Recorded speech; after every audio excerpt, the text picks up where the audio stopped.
election headquarters. This is a special edition of News Channel 9, 11 at 11. And thanks for being here. Good evening, everyone. The polls now closed. They closed at 9 o'clock on this primary day across New York State. Results still coming in across central New York. We're going to check them for you right now. And the race we're really focusing on tonight is the tightest one. It's the mayor of Syracuse. The winning Republican, winning Democrat will each take on independent Mayor Ben Walsh this November. Let's begin with the Democratic primary race, where the margin is razor thin right now, likely too close to call tonight, with at least 520 absentee ballots to be counted.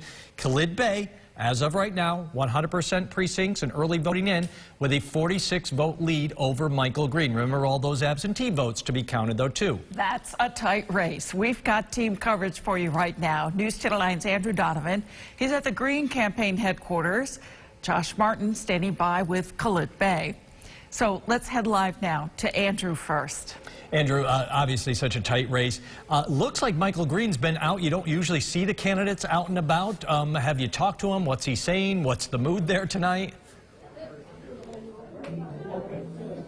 Well, Jeff, it's amazing. A lot of time candidates are crunching numbers behind the scenes in a back room somewhere, but we saw Michael Green inside the main area of his event the entire night, crunching numbers with his brother at a computer, watching numbers as his supporters watch them with them. So some up and down moments, some excitement, some anxiety. Only 46 votes separate Green and his opponent, fellow councilor Khalid Bey, but more than 500 absentees still need to be counted. That number could increase as more absentees are mailed into the Board of Elections. I'm joined now by Councilor Michael Green.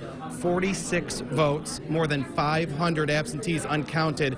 First of all, what message do you send to your supporters about how close this is and what you think will eventually happen? Well, I think it shows that every vote counts, and it shows how important local elections are.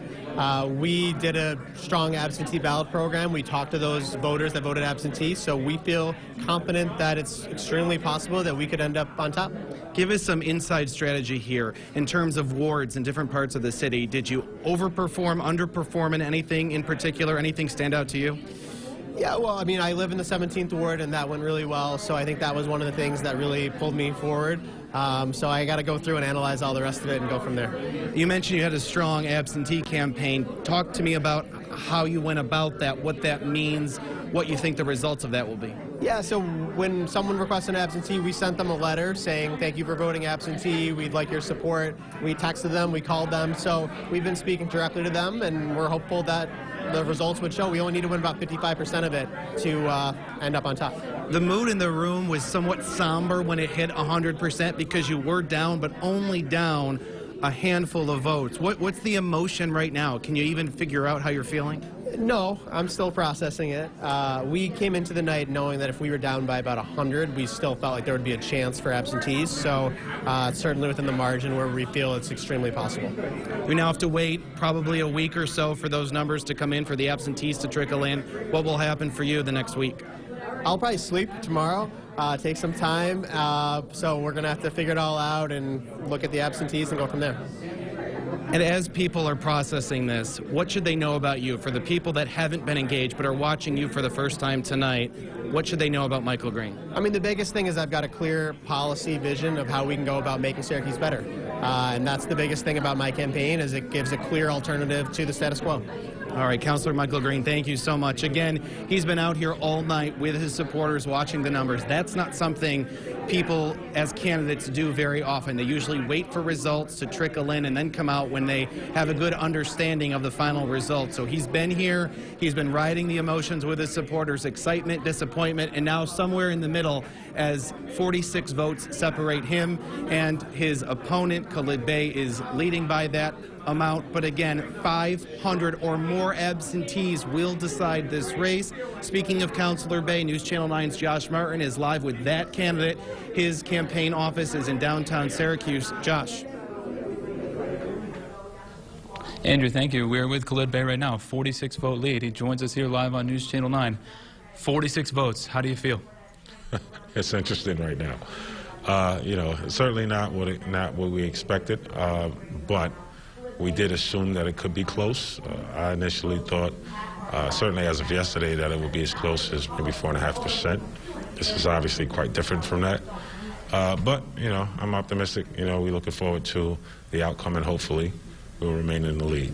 How do you feel about your campaign, how you've done these last few weeks? You know, you've been out in neighborhoods doing a lot. How do you feel about how your campaign has gone? It's gone pretty good. You know, we've done a lot to kind of build, you know, our presence, to get our message out there. We hit quite a few doors, you know, a lot of doors in our time going door to door. We had a very hefty social media presence across different social media pages, and so we did everything. We used every medium we could, you know, to try to really reach out and touch people. And you know, it's clearly a tough year, you know, considering our most immediate past circumstances, COVID, and, you know, the last election, the presidential election, which was pretty contentious. I think all of it has an impact on how people are feeling and thinking right now about politics and government. The voter turnout for this race was outstanding compared to others. Why do you feel that is? I don't know that I'll call it outstanding. The last primary election had about, I believe, just over 8,500. This one we're looking at maybe, what, you know, about 57 roughly. So I don't know that I'll call it outstanding. Certainly appreciative. You know, nobody could have turned out. We appreciate it, but I just think we got to do better, you know, as elected officials, you know, to make sure that people are receiving what they need, that they're understanding of what our responsibilities are. We're delivering on those responsibilities.